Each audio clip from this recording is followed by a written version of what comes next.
जाएगा नहीं, आप लोग वो करिएगा। कोई पब्लिक का आदमी उस तरह नहीं, खाली विधायकों को भी बैठक बुलाएगी। आप को लेके चलिए। नमस्कार नमस्कार।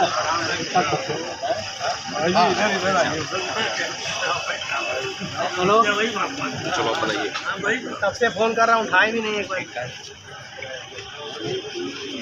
ज्यादातर नहरें सूखी पड़ी हैं, ट्यूबवेल के लिए समय से बिजली नहीं मिल रही है, या आ रही है तो केवल मामूली समय के लिए आ रही है।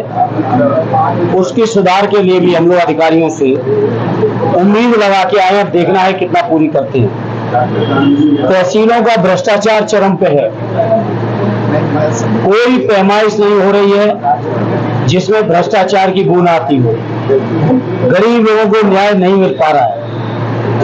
आश्वासन दिया है हालांकि अधिकारियों ने, अब देखें उस आश्वासन को कहां तक वो पूरा करते हैं। बहुत सारे गांव ऐसे हैं जहां ट्रांसफार्मर फूका पड़ा है, लगाते ही फूक जा रहे हैं।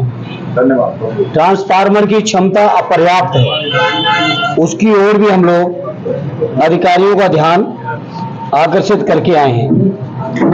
एक जो सगड़ी तहसील में, सगड़ी और गोपालपुर विधानसभा में, विशेषकर दिवारा इलाके में जो अक्सर बाढ़ आती है, उसकी तरफ भी हम लोगों ने प्रशासन लोगों को चेताया है कि समय से व्यवस्थाओं को सुचारू रूप से व्यवस्थित कर लें, क्योंकि बाढ़ आने के बाद अगर व्यवस्थाएं जुटाने में लगेंगे तो फिर कोई भी जनता को लाभ उसका नहीं मिल पाता है। इन समस्याओं की ओर भी हमने ध्यान आकर्षित कराया है सभी साथियों ने।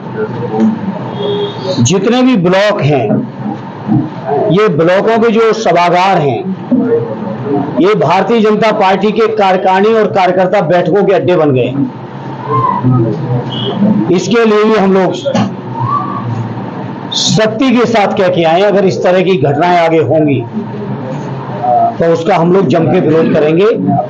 ये ब्लॉक या सीडीओ दफ्तर या डीएम दफ्तर, ये सरकार और जनता की सेवा के लिए है, ये किसी दल की राजनीति खड़ी करने के लिए नहीं है।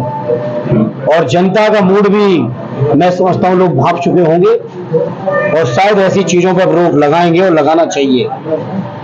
इसी तरह से गन्ना किसानों की भुगतान की समस्या है। बहुत सारे गन्ना किसान हम लोग को क्षेत्र के दौरे पर मिले जिनका भुगतान नहीं किया।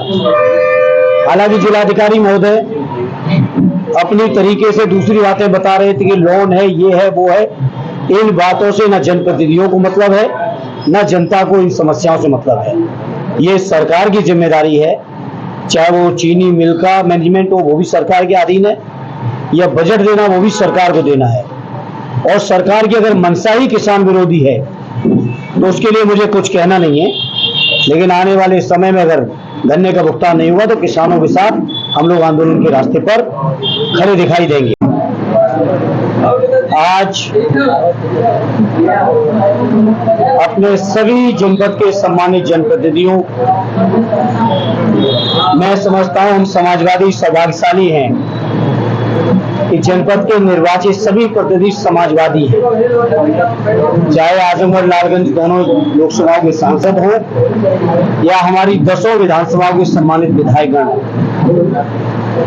आज हम लोग लगभग ज्यादातर जनप्रतिनिधि उपस्थित होकर जिलाधिकारी महोदय से भी मिलकर आए, कप्तान साहब से मिलना है, और जनपद की जो जनता की जितनी भी समस्याएं, उन समस्याओं को न केवल अवगत करा के आए हैं, बल्कि उम्मीद लगा के आए कि शायद अधिकारीगण इन समस्याओं का शीघ्र समाधान करेंगे, और नहीं करेंगे तो हम जनप्रतिनिधि लोग अपनी दूसरे तरीके से जिम्मेदारी जनता के बीच जाके पूरी करेंगे। प्रमुख समस्याएं हैं जनपद की, जिससे मैं समझता हूं मीडिया के साथ ही आप सब वाकिफ हैं। जो हर घर जल की योजना चल रही है, इस योजना के तहत सारे गांव में सीसी खुली पड़ी है, सब तोड़ दिए। हमने जब जिलाधिकारी जी महोदय से बात की तो उन्होंने कहा कि नहीं, योजना के अंदर सीसी बनाने का भी प्रोविजन है, लेकिन मैं मीडिया के साथ ही आपसे कहूंगा कि आप रैंडम किसी भी गांव में चले जाइए और आप देखेंगे कि कोई गांव की सीसी नहीं बनाई गई है, सारे गांव की सीसी तोड़ दी गई है। इसका मतलब योजना का पैसा निकाल के जनता को समस्याओं में झोंकने का काम विभाग के लोग या ठेकेदार लोग कर रहे हैं। इसी तरह से सरकारी समितियों में खाद नहीं मिल पा रही है, किसान मजबूर है, ब्लैक में खाद खरीद रहा है। इन समस्याओं के प्रति भी हम लोगों ने अधिकारियों का ध्यान आकर्षित किया है। हालांकि संसाधनों के अभाव का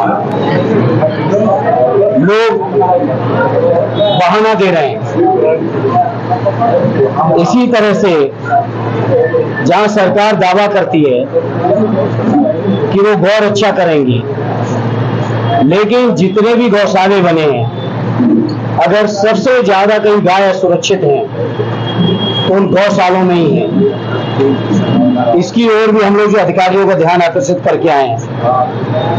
जहां तो पुलिस विभाग के पास दो ही काम बचे हैं, एक भ्रष्टाचार और दूसरा कैसे समाजवादियों को सताया जाए झूठे मुकदमों में। तो बात करेंगे जाके कप्तान साहब से इस मुद्दों पर भी, लेकिन हमें उम्मीद है कि आज हमारे जनप्रतिनिधियों के सभी साथियों के मिलने के बाद जिले की व्यवस्थाओं में सुचारू सुधार आना चाहिए। टोल प्लाजा की और टोल प्लाजा जो एक गंभीर समस्या है मोहम्मदपुर पे, जिसमें जो लोग उस रोड से नहीं गुजर रहे उनसे भी टोल की वसूली की जा रही है, उसके लिए भी हम लोग जिलाधिकारी महोदय को कह के आए हैं। और ये मामला जिलाधिकारी तक ही नहीं, जरूरत पड़ेगी तो देश की संसद तक भी ये मामला उठेगा। और ये मामला उठेगा ही नहीं, इसका स्थायी निराकरण और समाधान भी हम और आरडी लालगंज के हमारे सांसद जी मिलकर हम लोग कराएंगे। और सरकारी अस्पतालों का दवाएं नहीं होने का बहाना देके बाहर की दवाएं लिखी जा रही हैं।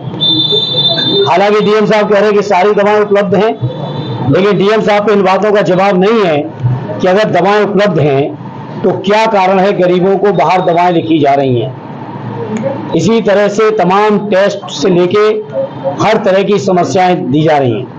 आज हम लोग लिखित देके आए हैं, समय आने पर जरूरत पड़ेगी तो स्थलीय निरीक्षण करके भी और आप मीडिया के साथियों के साथ जाकर जो दुर्व्यवस्थाएं हैं उनको बेनकाब करके कम से कम सरकार को विवश कर देंगे कि वो इन समस्याओं का समाधान करें। सर, बात दवाओं की जा रही है। जिला पंचायत सदस्य पप्पू यादव ने एक वीडियो बनाया था जो काफी वायरल हो रहा है, जो दवाओं के काफी प्रिंट रेट ज्यादा है, उसको लेकर एक ज्ञापन भी आपको सौंपा गया है और सांसदों को उन्होंने ज्ञापन भेजा है।